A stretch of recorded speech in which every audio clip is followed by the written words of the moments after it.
Umabot na sa 659 ang naitalang kaso ng dengue sa lalawigan ng Isabela mula Enero hanggang Pebrero 21 taong kasalukuyan. Mas mataas kumpara sa 434 na kaso sa kaparehong panahon noong nakaraang taon ayon sa datos ng Department of Health.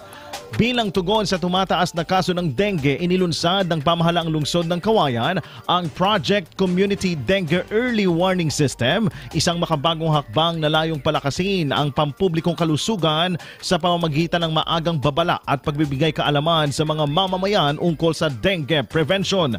Ang Community Dengue Early Warning System ay online platform na gumagamit ng Internet of Things-based ovitrap, larvae trap upang matukoy ang antas ng lamok sa mga kabahayan. Sa pamamagitan nito, makapagbibigay ng babala at rekomendasyon sa tamang sanitasyon upang mapigilan ang pagkalat ng sakit na dengue.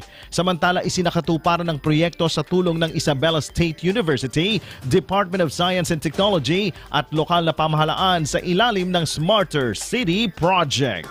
IFM News.